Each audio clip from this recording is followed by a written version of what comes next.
you're watching AAN News and I'm Ingrid Yanada. Exactly 1 week has passed since the tragic shooting at Virginia Tech at the hands of fellow student Cho Seung-hui. With the identity of the shooter now clear, the Asian American community has reacted with compassion and also concerns of a racial backlash. Elaine Lowe brings us more on that story. In the days following the massacre at Virginia Tech, the country mourns, and Asian American leaders everywhere have been quick to give their deepest sympathies. We remember about this kind of happened. We are regret, sorry for again to the American people. But they have also placed the community on higher alert in case of a possible backlash, since the shooter, Cho Seung-hui, was a Korean American. Because the individual, the gunman involved, was Asian American, we have some concerns regarding reprisals or backlash within Asian American communities, because we know that this sort of thing happens, usually perpetrated by misguided individuals. In Asia, the last name comes first. In America, many times when Asians move here, the last name then goes in the place where you would expect. Many Asian Americans are worried that this could lead to serious repercussions due to the news media's emphasis on Cho's ethnic background. The issue itself is really, I think the media has to be a little bit more careful. We don't want to really overplay that part. I think it's a misfortune. It's a very unfortunate thing that an incident like this happened and an Asian American was involved. So there is that identification constantly in the media about this person's ethnic background. Chung-ho went in with 3 forms of identification: his driver's license, a checkbook with his home address on it, and his green card or his INS card. You know, whether or not they're attempting to sensationalize this thing, that's in fact what they're doing, simply by adding a racial element to it, so that the more that you kind of emphasize that, the more that it is repeated throughout the media, the more it gets drummed into people's heads. And after that, you just don't know, because there may be people out there that are consuming this whose intentions, you know, may not be, properly focused.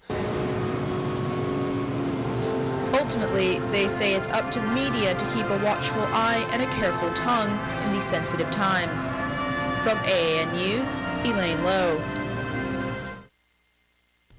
Another sad news for Chicago's Korean community. After a night of eating and drinking, 46-year-old Shim Jong-chol died while he was in detention at the sheriff's office in Maywood, Illinois. According to authorities, Shim was pulled over on his way home for DUI. While he was in detention, Shim asked an officer for orange juice. The officer left to get him the drink, but when he came back, Shim was found dead, hung by his own pair of jeans. Autopsy results showed that Shim committed suicide by hanging, but friends and family members think there's foul play involved. His wife plans to hire a lawyer to look into her husband's death. Shim, who owns a hair salon in the suburbs, leaves behind a wife, a son, and a daughter. Police are searching for a missing student of the Illinois Institute of Technology. Tin Nguyen was last seen at his apartment in Bridgeport 2 weeks ago. Now, flyers are posted all around Chinatown to find the missing student. The most of his belongings still in the house. That's why the roommate thought that he may come back, but he didn't. Tin Nguyen's disappearance is not without explanation. He upset about something about his grade or something like that in the school. He is an architecture student at IIT, an engineering school known for its high academic standards. Standards that officials say can push college students to the edge. Every time I see something on TV and the guy's missing, they find him in the lake. You know, he jumps in a lake or something. So you just pray that maybe this guy is okay. Mm-hmm. But most of the time you'll find him dead. The Vietnamese student was last seen around the 3300 block of South Halsted, where he lives. The 31-year-old is missing with his car, a gold 1997 Honda Accord with an Illinois license plate. If you have information that can help find his whereabouts, call the police immediately. While Filipino veterans celebrate the possibility of finally getting the military benefits they have long been waiting for, a columnist who's a veteran himself expressed his opinion against what these aging veterans are fighting for. His hurtful words become a lightning rod for criticisms from veteran supporters and members of the Filipino Press Club. Don Tagala has more.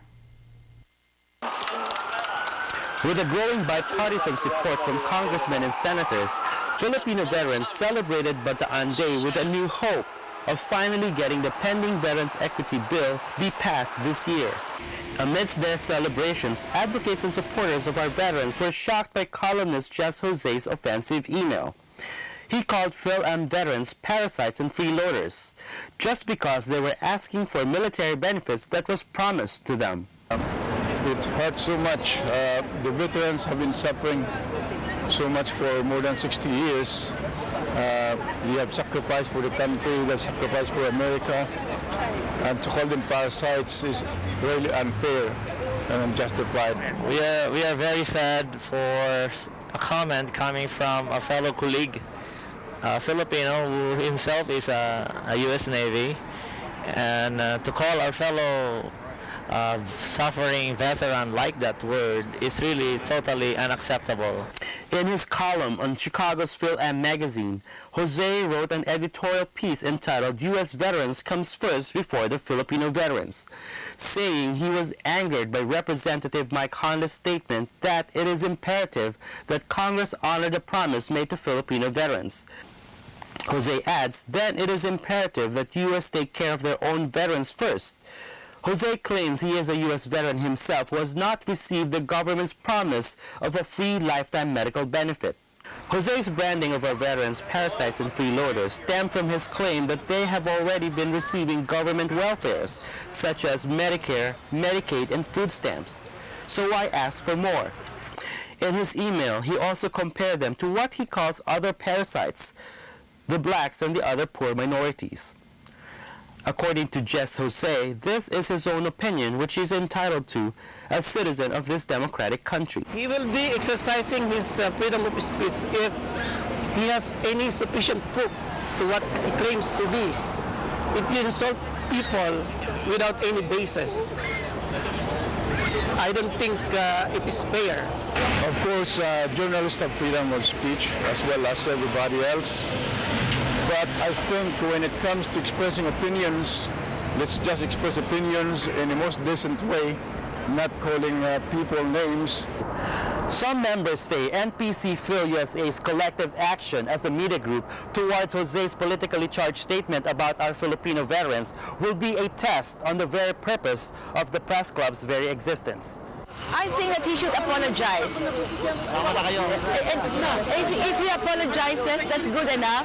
And I don't think we have to go any further. We still love Jesse Jose as a brother journalist. Chicago's National Press Club Philippines USA is still investigating on Jose's hurtful and shocking statement. The club's officer will be meeting and discussing appropriate sanctions for his actions. In an emailed response, Jose opted to be booted out of NPC's listserv prior to official actions of the club. Don Tagala, AAN News. One of Hong Kong's richest women died and left a $4 billion will to her fortune teller. Nina Wang died earlier this month from cancer. Now her fortune teller says Wang allegedly wrote 2 wills, one written in 2002 that asked her wealth to be given for charity, and the latest one written last year that would give Wang's fortune teller all her wealth. Wang has no children, but her relatives are up in arms over this new revelation. Wang's family plans to challenge the fortune teller's claim in court. Despite high security measures, crooks are trying new ways to make counterfeit money look like the real ones. So the U.S. Secret Service is working with local police department to educate you on how to spot a fake Benjamin.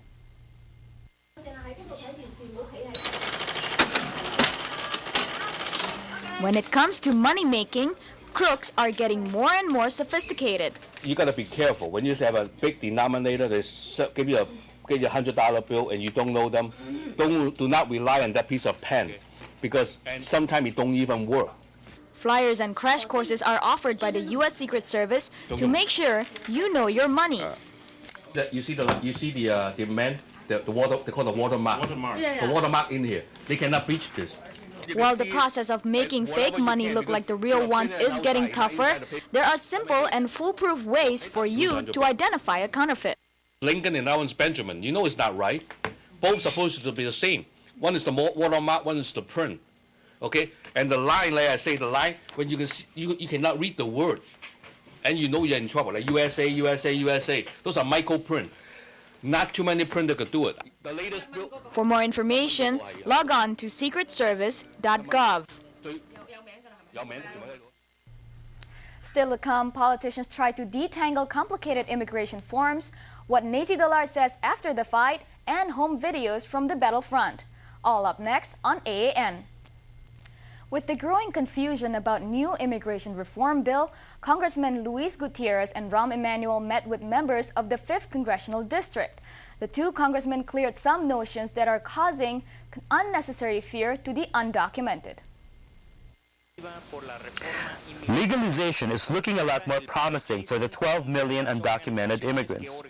If passed, the new immigration reform bill introduced by Congressman Luis Gutierrez and Congressman Jeff Flake, the application process is made simpler. Fines are a lot more reasonable, and there is a pathway to citizenship. We say to the undocumented here in the United States, come forward, provide your fingerprints, and go through a security clearance. And if it comes back that the only violation you have is an immigration violation, then pay a $500 fine, and in exchange you will receive a visa, good to work in the United States for 6 years. To be eligible, the applicant must establish a continuous presence in the U.S. on or before June 1st, 2006. Applicants will be given a visa card that will allow holders to work and travel just like a permanent resident card. After 6 years, visa holders may then apply for permanent residency, only if the following conditions are met. During those 6 years, we expect you to enroll in English classes, we expect you to enroll in civics classes, we expect you to pay any and all back taxes that you might have owed during your stay in the United States of America, and work for those 6 years. And most importantly, applicants must meet a legal touchback. An exit and re-entry through any port of entry in the U.S. is required, and a fine of $1,500 plus application fees. Permanent visa applicants will have to go to the back of the line though. The current backlog must be cleared before conditional immigrants are given green cards and eventually citizenship. And we have to make sure that America passes a comprehensive immigration bill that represents the best of America. And what does that mean? It's an immigration bill, as I told you the story of my family. It's a story of all the families here. It's a law that represents and recognizes that we're a nation of immigrants and we're a nation of laws. The truth is, I couldn't be prouder to be from Chicago than today, because when the history is written about how we took over 12 million people out of the shadows of darkness into the light of day, they're going to say it started in Chicago and we finished it in Chicago. Don Tagala, AAN News. Yahoo is sued by a couple from mainland China. Wang Xiaoning and his wife Yu Ling charged Yahoo for turning over details to Chinese government that gave his identity away. Wang is sentenced to 10 years in prison for advocating democratic reforms through emails. The lawsuit alleged Yahoo benefited financially by working with the communist government. Wang also claimed he was tortured for using the internet to talk about democracy and basic human rights. Chicago is one step closer to host the Olympic Games in 2016. The Windy City wins over the City of Angels and will represent the U.S. in the country's bid to host the Olympics. Last week, presidential hopeful Barack Obama, Mayor Daley, and Governor Blagojevich joined thousands at the Daley Plaza in celebration. Focused on the athlete in the center of the city, in the heart of a nation, becoming the focal point of a global celebration.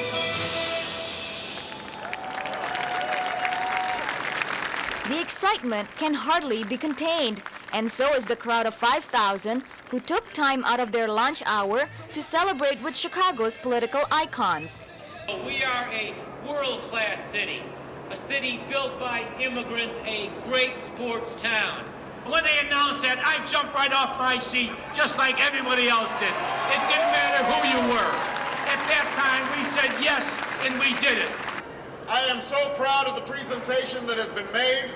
I am absolutely confident that all of us are going to be working as a team at the state level, at the city level, at the federal level to make sure that Chicago obtains the ability to host the next Olympics.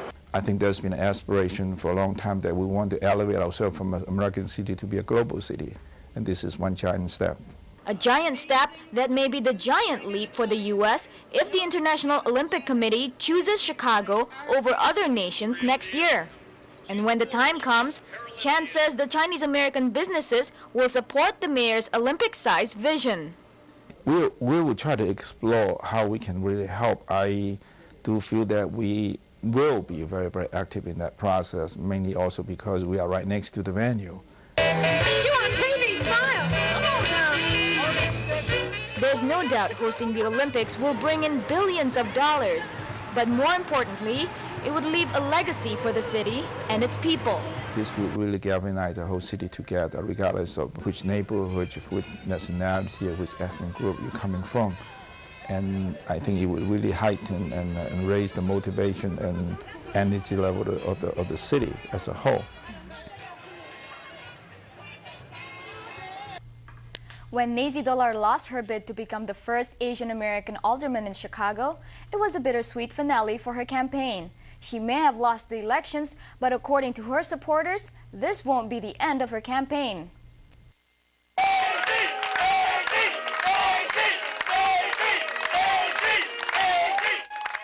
She may not have won the runoff elections, but candidate Nazy Dollar's 50th aldermanic campaign put up a strong fight to unseat veteran alderman Bernie Stone. After failing to win a majority in the February elections, Stone was forced into a runoff against Filipina challenger Nazy Dollar. And I'm so proud to be here with you tonight because we really did something special today. We demonstrated it was possible to organize, to become empowered, to run on the issues, and to inject the old school of Chicago with a new school of hope and passion for this city's future. Stone beat Dollar 52.9% to 47.1% of the 11,269 residents who voted. Dollar was only 661 votes shy of Stone's. Immediately after the results were apparent, Nazy conceded and gave Stone a congratulatory call. I just got off the phone with Bernie Stone to congratulate him on winning this race, and he said we put up a fight. We put up a big fight. He didn't say valiant, but I know. For Dollar, this is just the beginning, and that many great leaders didn't quite make it their first try, but made it the second time around. So 4 years from now, watch out, and I'll tell. And Bernie Stone's got a big sea of sunshine. That's gonna be a pain in his something. Don Tagara, AAN News. Now in its second year, Filipinos around the world are able to take part in their homeland's national elections. Filipino citizens in the States and those who are dual citizens can take part in this process through absentee voting. Don Tagala has more on how this process works. More than 500,000 Filipinos outside the Philippines will cast their votes for the May 14 senatorial and congressional elections in the homeland. They are absentee voters, overseas Filipino workers from around the world who are registered to vote. Yeah, so absentee voting by mail in the States is already ongoing. We've started to receive the ballots from the registered voters in our area. COMELEC has mailed all the overseas absentee ballots to the different registrants all over the Midwest. In Chicago alone, there are 1,800 registered voters out of the more than 500,000 absentee voters in 156 countries. Filipinos have until 2 a.m. on May 14 to cast their votes. They can mail their ballots or bring them personally to their respective consulates. we have to receive the ballots before we count. So when we start counting at 2 a.m. on Monday, that is the final deadline. So if we haven't received the ballots by that time, when we declare that the polling is closed already, then we could no longer count that. So, for example, even if your mail is postmarked before on the 14th or before the 14th, if we don't receive it early, if we don't receive it by 2 a.m. of Monday, May 14, then it couldn't be part of the counting process anymore. Voters must follow instructions carefully. Some mistakes in filling out the ballots can be costly.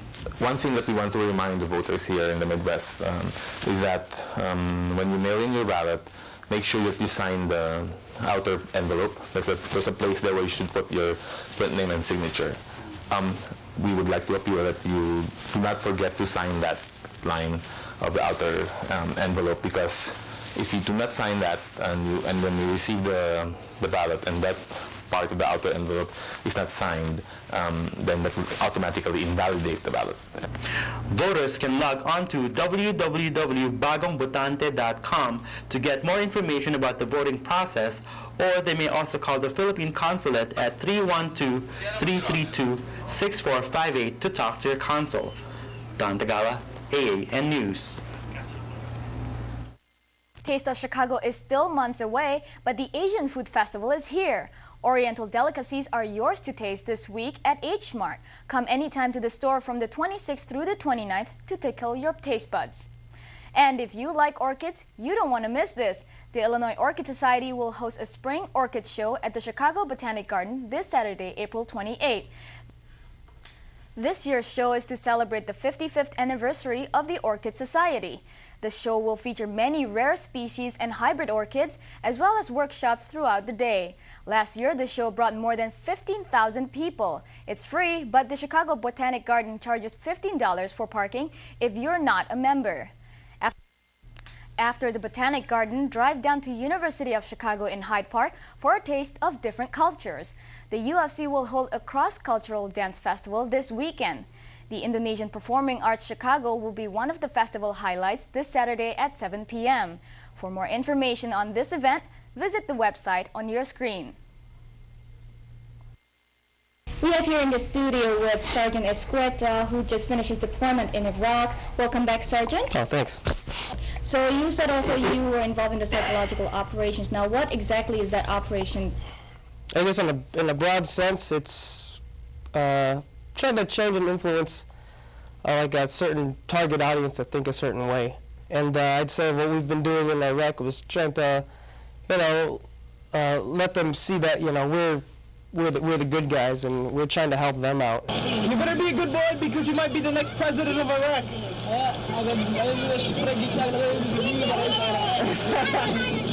Okay. Now, Lieutenant Aaron Watada is a Japanese-American soldier who signed in to be deployed, but then because he thinks that the Iraq war was illegal, he refused deployment, saying that it's an illegal war. Mm-hmm. What are your thoughts on that? I heard there were soldiers that really didn't agree with the policies going on or anything, but they were still willing to serve. And that lieutenant, I'd say, no matter what his beliefs were, I'd say he should have served anyway, because you're letting the people who go to war with down. Should the troops go home? Truthful answer, I really don't know how to answer that question. We could pull out and maybe it'll become like another Vietnam War. I don't know. But just like anything, if you just pull out anything too fast, there can be a lot of problems that could arise if you're half finished with something. Now, is there any message you would like to send across to people who have their sons or daughters in the military still serving in Iraq? No matter what the politics of this war or what the situation is, just don't. Your son or your daughter is doing a very honorable thing for this nation, and also for other people. Because those people, they're really appreciative of what we're doing. is there any source of entertainment for you? I mean, you know, some of the pictures, will it say the kinds of entertainments you guys got from the U.S.? There's a few like celebrities that stopped by. We had the WWE wrestlers actually stop by our fob, and you know they got to shoot off some, you know, they got to pop off some rounds, you know, the 50 caliber machine gun, you know, and they got to meet and greet the soldiers, and we got autographs and pictures with them. I got a few actually. Actually, I'm on the website even. Thank you so much, Sergeant Escueta, for coming here. Oh, that's an honor. So. Thank you for choosing AAN, your Asian news leader. Catch our rebroadcast Tuesday mornings at 8 and tune in next Monday. Find out who wins bragging rights as Mr. Asian Sensation. If you have any questions about our show or have story ideas, write us at AAN41Chicago@AOL.com. I'm Ingrid Yanada. Thanks for watching.